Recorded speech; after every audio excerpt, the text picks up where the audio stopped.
मैं गांव देहात की लड़की हूँ। मैं अपने गांव की एक इकलौती लड़की थी जिसे उसके घर वालों ने बाहर पढ़ने भेजा था। वरना गांव में कोई भी लड़की 5वीं क्लास से ज़्यादा नहीं पढ़ी थी, क्योंकि गांव में कोई बड़ा स्कूल भी नहीं था। शादी के कुछ दिन पहले मेरे मंगेतर ने मुझे अपनी पवित्रता साबित करने को कहा। हमारे गांव के बाबा जी का आश्रम था। उस आश्रम में एक कुटिया बनी हुई थी जहाँ लड़कियों को 5 दिन गुजारने होते। अगर लड़की कुमारी ना होती तो गायब हो जाती, और अगर 5 दिन के बाद सही सलामत वहाँ से वापस आ जाती तो इसका मतलब है कि वह कुमारी है। मैं बहुत मना किया कि मुझ पर यह जुल्म ना करे, लेकिन मुझे ज़बरदस्ती उनके आश्रम में ले जाकर बंद कर दिया गया। और एक रात मैं कुटिया में सो रही थी। मेरे साथ जो कुछ हुआ, मेरी रूह कांप गई थी, क्योंकि वहाँ मेरे साथ घर पर शादी की तैयारी शोर शोर से हो रही थी। मैं बहुत खुश थी। मेरी मंगेतर का नाम अजय है और वह हमारे गांव के जमींदार के यहाँ नौकरी करता है। हमारा रिश्ता भी गांव के जमींदार ने ही करवाया है। वह बहुत धनी और भले आदमी हैं। मेरी सहेली मुझे अजय के नाम से छेड़ रही थी। मैं अजय को पहले से नहीं जानती थी। वह मेरे पापा के दोस्त का बेटा था। मैं दुल्हन बनी अपनी कमरे में बैठी थी। जब बारात के आने का शोर हुआ मेरे कानों तक आया तो मैं और ज़्यादा खुश हो गई थी। मैं अपने गांव की सबसे होनहार और पढ़ी लिखी लड़की थी। सारे गांव में इंटर पास करने वाली मैं पहली लड़की थी मेरे पापा के साथ। लेकिन मुझे पढ़ने का बहुत शौक़ था। 5 क्लास पढ़ने के बाद मैं अपने गांव में और आगे नहीं पढ़ सकती थी, क्योंकि वहाँ पर स्कूल सिर्फ 5वीं क्लास तक ही था। इसीलिए मैंने अपने पापा से बहुत जिद किया, लेकिन मेरे पापा बिल्कुल नहीं चाहते थे कि मैं आगे पढ़ाई करूं। लेकिन मैं भी कहाँ मानने वाली थी। मैंने अपने पापा को प्यार से समझाया। जब वह नहीं माने तब मैंने उनसे नाराज़ हो गई और कई दिनों तक खाना भी नहीं खाया, जिससे उन्हें मेरी जिद के आगे झुकना ही पड़ा। लेकिन उन्हें यह डर था कि कहीं मैं बदल ना जाऊं और बाहर जाकर बिगड़ न जाऊं। उन्होंने यह भी सुन रखा था कि जब लड़कियां ज़्यादा पढ़ लिख जाती हैं तो वह किसी की नहीं सुनती, अपने माँ बाप तक की बात नहीं मानती और अपने माँ बाप से बहस भी करती हैं। इसीलिए मुझे आगे पढ़ने से रोक रहे थे। लेकिन उन्होंने मेरे आगे यह शर्त रखी कि जहाँ वह चाहेंगे मेरी शादी वहीं होगी। मुझे तो सिर्फ आगे पढ़ना था, इसीलिए मैंने उनकी शर्त हंसी खुशी स्वीकार कर ली। गांव के पास कोई स्कूल नहीं था जहां मैं आगे पढ़ाई कर सकती थी, इसीलिए मुझे शहर भेज दिया गया। मैं वहीं हॉस्टल में रहती थी। 15 दिन बाद गांव को आती थी। जब भी मैं घर वापस आती थी तो गांव के लोग मेरे पापा को ताने मारते थे, यह तो इसे पढ़ा रहा है, आगे चलकर यही लड़की नाक कटवा देगी, फिर तू कहाँ मुँह छुपाएगा। लेकिन पापा उनकी बातों को अनसुना कर दिया करते थे, क्योंकि उन्हें अपनी बेटी पर पूरा भरोसा था। जैसे ही मैंने इंटर की परीक्षा पास की और अपने गांव वापस लौटी, पापा ने मेरी शादी का फैसला आनन फानन में कर दिया था। रोशनी, हफ्ते भर बाद तुम्हारी शादी है। जैसे ही उन्होंने मुझे यह कहा मैं एकदम से दंग रह गई।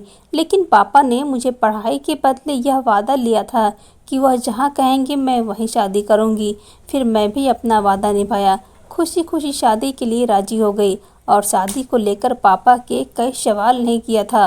मेरी शादी किससे हो रही है, कैसा है, क्या करता है, कुछ नहीं पूछा। यहाँ तक कि मैं अजय को एक बार देखने को भी नहीं कहा था। पापा को यह डर था कि मैं शादी के लिए मना करूँगी और वह बहुत बेचैन थे। लेकिन मेरी रजामंदी देखकर वह खुश हो गए कि उनकी बेटी ने उनका भरोसा नहीं तोड़ा। मैं भी शहर में पढ़ाई करते वक्त कभी किसी लड़के से दिल नहीं लगाया था, सिर्फ वहाँ अपनी पढ़ाई पर ध्यान दिया था। और ना ही मैंने कभी सोचा था कि मेरा जीवन साथी कैसा होना चाहिए। इसीलिए मैं अपने घर वालों की खुशी में उनके साथ हंसी खुशी तैयार थी। यह भी जानती थी कि मेरे मुंह से निकला एक भी शब्द मेरे पूरे खानदान की इज्जत मिट्टी में मिला सकता है और पूरे गांव में उनकी नाक कटा सकता है। लोग यही कहेंगे कि बेटी ने 4 क्लास पढ़ के लिए माँ बाप के सामने जबान चलाने लगी। मैं अपनी शादी को लेकर बहुत खुश थी। जैसे जैसे शादी के दिन करीब आ रहे थे मेरे पापा की बेचैनी बढ़ने लगी थी, क्योंकि गांव के सभी लोग मेरी पढ़ाई के खिलाफ थे। और फिर मैं तो पढ़ाई करती रहती थी और घर से इतनी दूर हॉस्टल में थी। गांव वाले तरह तरह की बातें किया करते थे, लेकिन पापा मेरी खुशी के आगे सबको नज़रअंदाज कर दिया करते थे। मगर अब शादी नज़दीक थी तो पापा की बेचैनी बढ़ने लगी थी। लेकिन शादी से पहले मेरी मम्मी मेरे कमरे में आई और जो कुछ सवाल उन्होंने मुझसे पूछा उन्हें को सुनकर मैं दंग रह गई। फिर मुझे अपने पापा की बेचैनी की वजह पता चल गया। मैं सोच भी नहीं सकती थी कि मुझ पर ऐसा सवाल भी उठाया जाएगा। मम्मी कहने लगी कि 7 साल शहर में हॉस्टल में रहकर आई हो, इज्जत की आरती तो उठाकर आई होगी। वहाँ सबके सामने तुम्हारा पवित्र होने का इम्तहान है। अगर कुछ भी गलत हुआ तो तेरे पापा और मैं जीते जी मर जाएंगे। यह कहकर मम्मी रोने लगी। मैंने अपने होश संभाला और कहा, मम्मी ऐसा कुछ भी नहीं है। मैं तो सबकी नज़रों से बचकर रहती थी, कभी बुरी संगत का असर अपने ऊपर नहीं पड़ने दिया। मैंने ऐसा कुछ भी नहीं किया है कि आपकी इज्जत की अर्थी उठ जाए। लेकिन मेरी मम्मी मेरी बातों से संतुष्ट नहीं हुई थी, क्योंकि गांव के लोग उनसे मेरे चरित्र पर सवाल उठा रहे थे। फिर वह कहने लगे कि अजय कहता है कि शादी से पहले रोशनी को अपनी कुमारी होने का सबूत मुझे देना होगा, तभी शादी होगी। यह सुनकर मैं हैरत से पड़ गई थी। बाहर पूरा खानदान और सारी बिरादरी बैठी थी। बारात आ चुकी थी और मेरा होने वाला पति कैसी बेतुकी बातें कर रहा था। भला कोई लड़की कैसे अपनी कुमारी होने का सबूत दे सकती है? मम्मी, मैं इस वक्त इस बात के लिए कैसे यकीन दिला सकती हूँ कि यह तो बिल्कुल बेफजूल सी बात है। वह कहने लगा कि शहर के हॉस्टल में रहकर पढ़ने वाली लड़कियां चरित्रहीन होती हैं, इसीलिए मैं उसे शादी तब तक नहीं करूंगा जब तक वह अपनी पवित्र होने का सबूत मुझे ना दे दे। तब मैंने कहा कि भला मैं कैसे सबूत दूं? तब मैंने कहा, अजय कहता है कि अगर वह बाबा जी के आश्रम में बने पवित्र कमरे में 5 दिन गुजारे और 5 दिन बाद सही सलामत बाहर आ जाए तभी मैं उसके साथ शादी करूंगा। अगर वह बदकिरदार हुई, उसे पवित्र कमरे में ले गया गया, शैतान उसे ले जाएगा, क्योंकि वह कमरा आश्रम में है वहाँ और पवित्र लोगों ने बहुत तपस्या की है। इसीलिए जब भी किसी लड़की पे शक हो जाता तो उसे उस कमरे में बंद कर देते हैं और उस लड़की को 5 दिन गुजारने पड़ते हैं। मैं पढ़ी लिखी थी, इसीलिए यह आश्रम वाली कहानी मेरे समझ में नहीं आ रही थी। आखिर ऐसा कैसे हो सकता है कि एक बंद कमरा लड़की के किरदार का फैसला करे? हमारे गांव में जिस लड़की के किरदार पर शक होता उसे कमरे में बंद कर दिया जाता था। अगर 5 दिन बाद वह कमरे से बाहर आ जाती तो उसे पवित्र समझा जाता और अगर गायब हो जाती तो उसे चरित्रहीन समझा जाता। यह कहा जाता कि शैतान उसे अपने साथ ले गया। मैं यह सोच रही थी कि आजकल के द्वारा गांव के लोग किसी लड़की को चरित्रहीन और पवित्र होने का इस तरह से बेकार की बातों से अकेला क्यों किसी जंगल में बनी कमरे में बंद हो जाती और वहाँ कैसे सारा दिन गुजारती। मुझे बात बिल्कुल समझ नहीं आ रही थी, क्योंकि ये अपने पवित्रता को तो मुझसे बेहतर कोई नहीं जान सकता था। मेरी मम्मी पापा और गांव वाले और पंचायत भी वहां मौजूद थे। मैंने कहा कि मुझे ऐसी कोई बात मंजूर नहीं। मेरी बात सुनकर मेरी होने वाली सास भड़क उठी। कहने लगी, इसका मतलब यह लड़की दिल में चोर है, तभी यह इस बात के लिए मना कर रही है। अगर इसमें बात नहीं मानी तो बारात वापस ले जाएंगे। मेरे पापा यह सुनकर लड़के वालों के सामने हाथ जोड़ने लगे कि बारात वापस न लेकर जाए। मेरी मम्मी मेरे पास आ गई, कहने लगी, क्यों जिद कर रही है? अगर तुम पवित्र हो तो उनकी बात क्यों नहीं मान जाती? मेरी मम्मी पापा बुरी तरह से रो रहे थे। मैंने अपनी होने वाली सास से कहा कि अगर आप लोग को यकीन है कि किसी अस्पताल में ले जाकर मेरा मेडिकल चेकअप करवा ले, आपको यकीन आ जाएगा। अब तो बहुत ही तरक्की हो चुकी है, डॉक्टर आपको सब कुछ सच सच बता देगा। भगवान के लिए इस पर बेबुनियाद की रस्म को यकीन ना करे और बेकसूर लड़कियों को ऐसे वीराने में कैद ना किया जाए। मगर किसी ने भी मेरी एक न सुनी। पापा तो मेरे किसी बेजान लाश की तरह हो गए थे। मम्मी का भी रो रो कर बुरा हाल था, जैसे मैं सचमुच अपना मुंह काला कर कर आई हूँ। मुझ पर लोगों ने बहुत इल्ज़ाम लगाए। गांव के लोग मेरे पास से कहने लगे कि तुझे समझाया था कि बेटी को बाहर पढ़ने मत भेज, अब अंजाम देख ले, लेकिन तुमने किसी की ना सुनी। अब देख ले, मेरे बारे में मुझसे बेहतर और कोई भी नहीं जान सकता था। मेरा बार बार सबके सामने वहां जाने से मना करना मेरे चरित्रहीन होना साबित कर रहा था और मेरा वहां जाना ही सबको यकीन दिला सकता था। लेकिन ऐसे किसी आश्रम के कमरे में मैं अपने आप को 5 दिन के लिए बंद कर सकती थी? जहाँ कोई आता जाता भी नहीं था। लेकिन अपने माँ बाप के आंसू देखकर मैं भी बेबस हो गई। फिर मेरा फैसला करने का पंचायत बैठी। पंचायत ने मेरे लिए यही फैसला किया कि मुझे जंगल में 5 दिन रहना पड़ेगा। पंचायत ने मेरी एक न सुनी। मैंने भी अपने माँ बाप की खातिर उनका यह फैसला कबूल कर लिया। मैं दुल्हन का जोड़ा बदला और सिंपल से कपड़े पहन लिए और जाने के लिए तैयार हो गई। लेकिन मुझे बहुत अफसोस था कि अजय ऐसी झूठी और सही लाना था और घटिया सोच रखता है। इस सोच पर तरस आ रहा था। फिर मैं सब कुछ गांव के बड़े लोगों और अपने पापा के साथ वहां के लिए चल पड़ी। उस छोटे से कमरे में मुझे बंद कर दिया गया। कहाँ की रोशनी की एक किरण भी नजर नहीं आ रही थी। उस कमरे में बस एक चारपाई थी जिस पर मैं बेबसी से लेटी हुई थी, आंसू बहा रही थी। न जाने ये कैसी अंधेरी नगरी थी। बचपन से ही मैं जलाना रिवाज को होते हुए देख रही थी। जंगल के बीचों बीच आश्रम के कोने में एक कमरा बना हुआ था जहाँ मासूम लड़कियों को कैद कर दिया जाता था। 5 दिन के खाने पीने का सारा सामान वहाँ रख दिया जाता था क्योंकि कमरे के बाहर ताला डाल दिया जाता था और 5 दिन पहले वहाँ कोई नहीं आता था। मुझे नहीं पता था कि अजय तो मुझ पर शक क्यों हुआ था। कमरा बिल्कुल बंद था। वहाँ एक लाइट तक मौजूद नहीं थी जिससे टाइम का पता चले। जंगल के पास बिल्कुल सुनसान जगह थी जहाँ जंगली जानवर आकर दरवाज़ा तोड़कर मुझ पर किसी भी वक्त हमला कर सकते थे। मेरे दिल को डरा कर रख दिया गया था। मैं चारपाई पर बैठ गई थी लेकिन कमरे का दरवाज़ा लोहे का था। वह जैसी पतली दुबली लड़की नहीं खोल सकती थी। मैंने खाने की टोकरी से कपड़ा हटाया तो उसमें बस थोड़े से फल के सिवा और कुछ भी नहीं था। कमरे में पंखे का कोई बटन मौजूद नहीं था और ना ही कोई बल्ब लगाया गया था। वहाँ एक बाथरूम था जिसमें एक अंधेरा सा था। मैंने पूरे कमरे को अच्छे से तलाशी ली, कुछ दिखाई नहीं दे रहा था। मैं बेबसी से दोबारा चारपाई पर बैठ गई। अभी कुछ टाइम ही गुजरा था कि मुझे वहाँ किसी के आने की आहट होने लगी थी। मेरी डर के मारे जान निकलने लगी। बाहर तो कुछ जंगली जानवर की आवाज़ आने लगी थी। उस पर सितम हुआ कि बिजली भी चमकने लगी थी। बिजली की रोशनी को कमरे में नहीं आ रही थी। उसकी आवाज़ों से मेरा दिल जोर जोर से धड़कता जा रहा था। फिर वहाँ तेज़ बारिश होने लगी। मैं चारपाई पर बैठी रोने लगी। मुझे मेरी कजिन का किस्सा याद आने लगा था। जब मैं होश संभाला पहली बार मेरे घर में मेरे बड़े पापा की बेटी की शादी भी ऐसे ही रोक दी गई थी। जब दूसरे काम से अपनी मौसी के घर पर एक दिन रहकर वापस लौटी तो उसके मंगेतर ने भी यही बात कही थी। उसे अपनी कुमारी होने का सबूत देना होगा। सबसे पहले तो मेरी कसम पर बहुत ही इल्ज़ाम लगाए गए थे। उन पर दूसरे लड़कों के साथ संबंध बनाने का इल्ज़ाम लगाया गया था। वह बेचारी रोती रही कि उसने ऐसा कुछ भी नहीं किया, लेकिन किसी ने उनकी एक भी नहीं सुनी।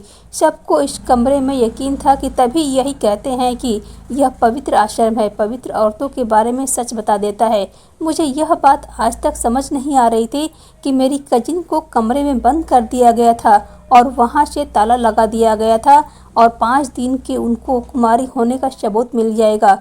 वह एक छोटा सा मंदिर था जहाँ कुछ बाबा ने तपस्या करी थी। पूरे गांव में किसी ने भी उनको नहीं देखा था। सब कहते थे कि सुना है यहाँ पर एक बहुत बड़े बाबा रहा करते थे। इस कुटिया में औरतों के बारे में सच बता दिया करते थे। यह आश्रम इस कुटिया के पास ही गांव के जमींदार ने ही बनवाया था। 5 दिन पूरा होने के बाद जब मेरी कजिन कमरे से बाहर निकली तो उसका पूरा रंग पीला पड़ चुका था। हालांकि वह बहुत खूबसूरत थी। कमजोरी की वजह से उसे ठीक से चला भी नहीं पा रहा था। उसने अपने मुंह पर एक शब्द भी नहीं बोला। फिर शादी की तारीख दी गई मगर शादी से कुछ दिन पहले ही वह मर गई।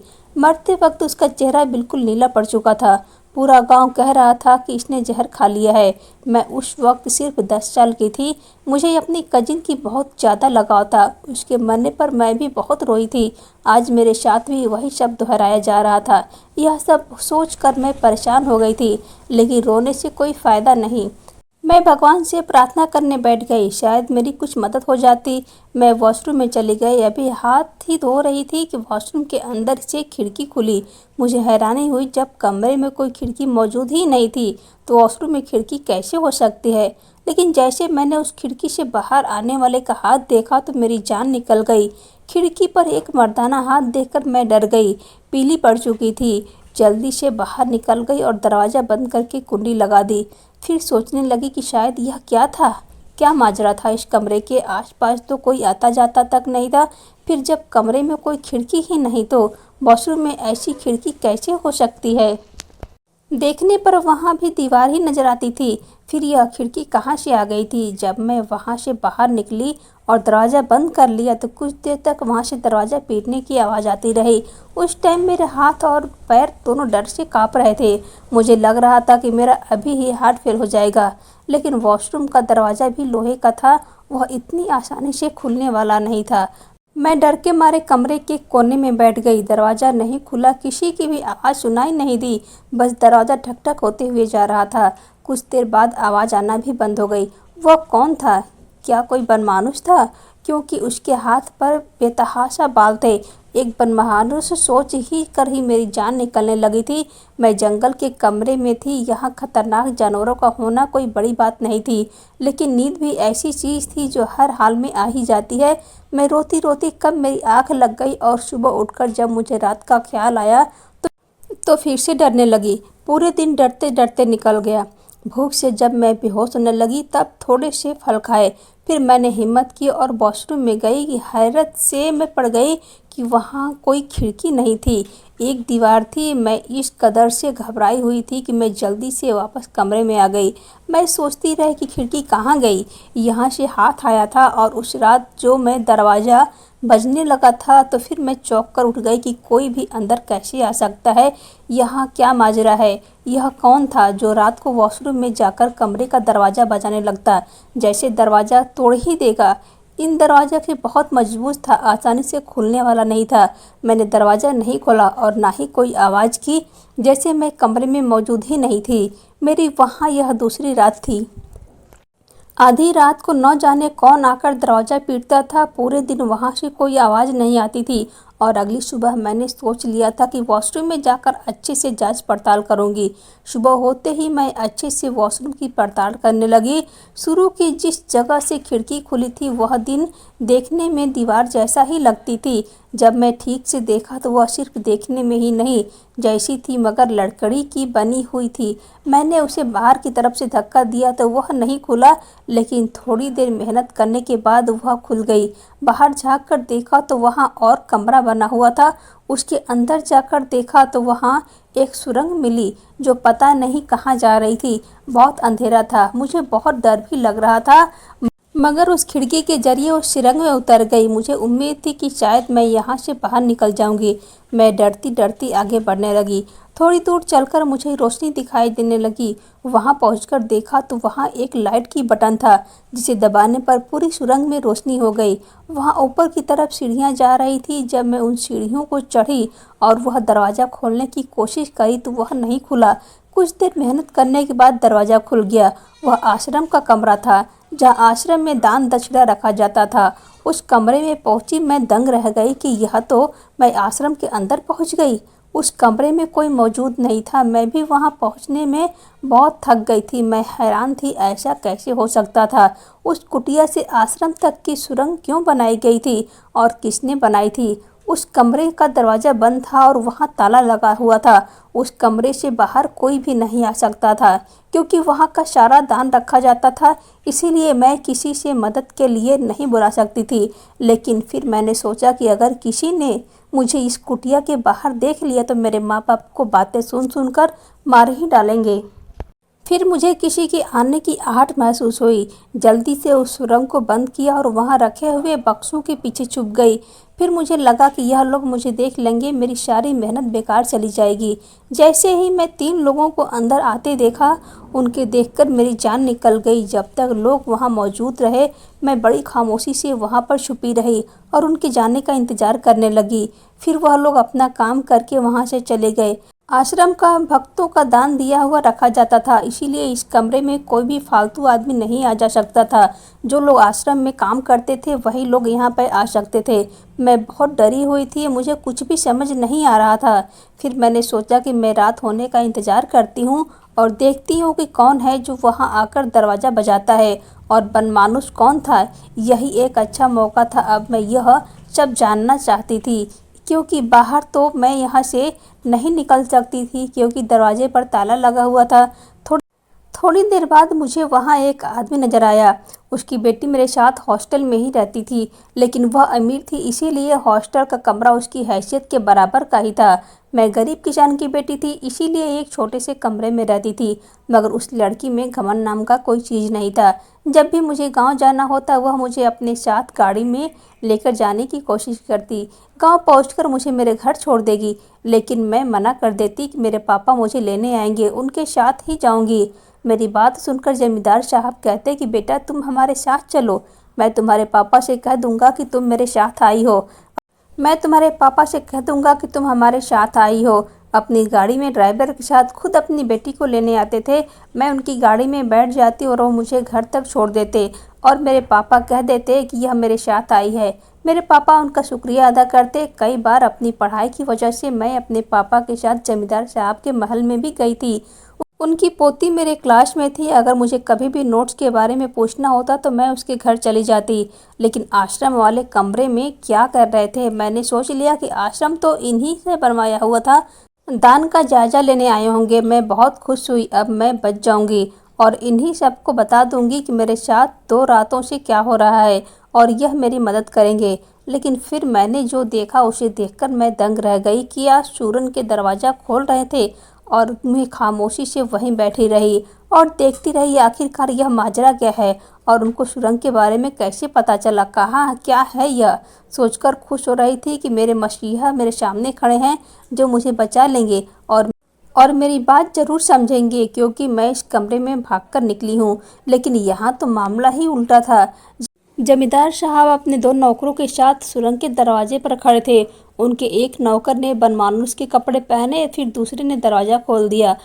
फिर वह सुरंग में चले गए और कहते हुए गए कि अगर आज यह लड़की दरवाज़ा नहीं खोली तो दरवाजे को तोड़ देना। यह सुनकर मेरे होश उड़ गए।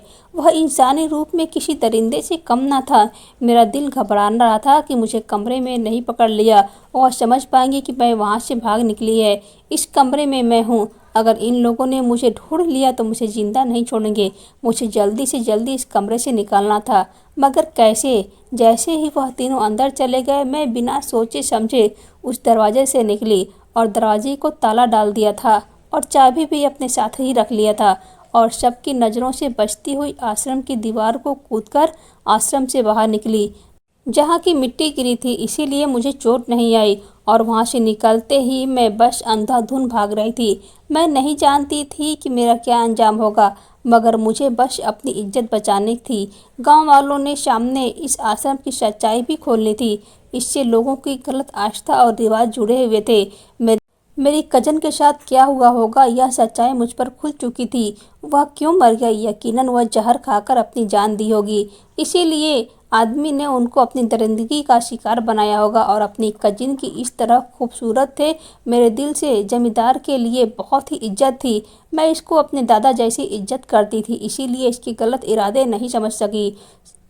यह सारा खेल इस जमींदार का रचाया हुआ था, क्योंकि अजय इसी के पास नौकरी करता था, इसीलिए उसके दिमाग में भी यह शक का बीज किसी ने डाला होगा। भोले भाले गांव वालों को बेवकूफ़ बनाकर उनकी खूबसूरत लड़कियों को वह ऐसे ही आश्रम में जाने पर मजबूर कर देता था, क्योंकि मेरी शादी पर आखिरी फैसला पंचायत में इसी जमींदार का ही था, मुझे इस आश्रम में बंद किया जाए। यह दिन था कि गांव लोगों के सामने उनका हमदर्द बना हुआ था और उनके घरों में आता ताकि उनकी बेटियों को देख सके। उनमें से जो भी अच्छी लगती उन पर इल्ज़ाम लगाकर कमरे में बंद कर कर उनकी हवस का शिकार बनाता और अपनी गंदी हवस पूरी करता। मुझे नहीं मालूम था कि मैं किस तरफ जा रही हूँ, उसकी मंजिल क्या है, कहाँ जाकर ख़त्म होगी, लेकिन मैं भाग भाग कर थक चुकी थी। अचानक से एक मोटरसाइकिल की चमक मेरे आंखों में पड़े। उसे देखकर मैं बहुत डर गई थी। वह मोटरसाइकिल मेरे सामने रुकी तो मैं गिरकर बेहोश हो गई। जब मुझे होश आया तो मैं अपने बड़े पापा के घर पर थी। जो आदमी मेरे सामने खड़ा था वह मेरे पिता का बड़ा भाई था। वह मेरे बड़े पापा थे। उन्होंने देखकर मुझे थोड़ी राहत मिली। मैं बहुत रो रही थी, मेरी हिचकियाँ ही बंद नहीं हो रही थी। उन्होंने मुझे पानी पिलाया और पूछा कि बेटी तुम यहाँ कैसे पहुँची? तुम तो आश्रम में थी। उन्होंने कहा चलो मैं तुम्हें वापस खामोशी से वहाँ पहुँचा जाता हूँ। किसी को पता नहीं चलेगा कि तुम बाहर निकली थी और तेरे बाप की इज्जत बच जाएगी। लेकिन मैं बहुत रोने लगी, डरते डरते वहाँ से मेरे साथ क्या हुआ उन्हें बताने लगी और कैसे उस सुरंग के जरिए कुटिया के बाहर निकली। मैंने सब कुछ उन्हें बताया। यह सब जमींदार ने मेरे साथ गलत काम करने के लिए किया। पहले तो उन्होंने मुझ पर यकीन नहीं किया, फिर मैंने उन्हें बताया कि दीदी के साथ भी उसने गलत काम किया था। तभी दीदी ने जहर खाकर अपनी जान दे दी, क्योंकि वह उन्हीं की बेटी थी जिसके साथ यह सब कुछ हुआ था। तब वह बहुत ज़्यादा रोने लगे। फिर उन्होंने कहा कि मेरी बेटी के साथ इस दरिंदे ने क्या कुछ नहीं किया होगा जो उसने अपनी जान दे दी। हम तो इसको अपना मानते हैं, हम समझते हैं कि यह हमारी ही बेटियों पर बुरी नज़र रखता है, लेकिन अब तो तेरे साथ कुछ गलत नहीं होने दूंगा। उन्होंने कहा कि तुम यहीं पर छुपी रहना और किसी को अपने यहाँ होने का पता मत चलने देना। अब इसकी सच्चाई हम सबके सामने लेकर आएंगे और इसको इसके किए की सज़ा दिलवाएंगे। गांव की बेटियों को इससे बचाएंगे। और फिर उन्होंने खाना खिलाया और कमरे की लाइट बंद करके चले गए। यह कहकर चले गए कि बेटी तुम आराम करो और यहाँ आराम से रहो। फिर वह मेरे पापा के पास गए और कहा कि चल बेटी की खबर लेकर आते हैं, वह कैसी है, दरवाजे से उसकी आवाज़ देंगे। मेरे पापा भी बहुत परेशान थे, उन्हें भी मेरी बहुत फिक्र हो रही थी। मेरी माँ भी कहने लगी कि जाओ जाके बेटी की खबर लेकर आओ। फिर पापा उनके साथ जाने के लिए राजी हो गए, लेकिन मेरी माँ बोली कि अगर किसी ने देख लिया तो अनर्थ हो जाएगा। तब उन्होंने कहा कि रात के अंधेरे में कौन देखेगा, हम खामोशी से जाकर वापस आ जाएंगे। फिर भी दोनों आश्रम की ओर चल दिए। वहाँ पीछे की दरवाजे के अंदर गए और बिना किसी के नज़रों में आए कुटिया तक पहुँच गए। वहां जाकर उन्होंने मुझे बहुत आवाज़ लगाई। टाइम जमींदार अपने दोनों नौकरों के साथ कुटिया में ही मौजूद था, दीवार तोड़कर अंदर आ चुका था। उन दोनों की आवाज़ सुनकर वह लोग बिल्कुल शांत हो गए थे। पापा और बड़े पापा मुझे आवाज़ दे रहे थे कि बेटी कोई आवाज़ वापस नहीं आई, तो मेरे पापा बहुत ज़्यादा घबरा गए थे। बड़े पापा ने उन्हें समझाया कि बेटी सो रही होगी, वह जमींदार उस कमरे में ही था। मेरे पापा की आवाज़ सुनकर वह सब बिल्कुल शांत होंगे। तभी बड़े पापा ने सोचा कि क्यों ना शोर मचाकर इन लोगों को रंगे हाथ पकड़वा दिया जाए। बड़े पापा ने आश्रम में जाकर शोर मचाया कि हमारी बेटी को शैतान ले गया। शोर सुनकर आश्रम के लोग इकट्ठा हो गए और मेरे पापा से कहने लगे कि देखा बेटी को बाहर भेजने का नतीजा। मेरे पापा रो रहे थे कि मेरी बेटी की कोई आवाज़ नहीं आ रही, भगवान के वास्ते दरवाजे को खोलो, देखे कि मेरी बेटी का क्या हाल है। सब लोगों ने दरवाज़ा ज़ोर ज़ोर से पीटा।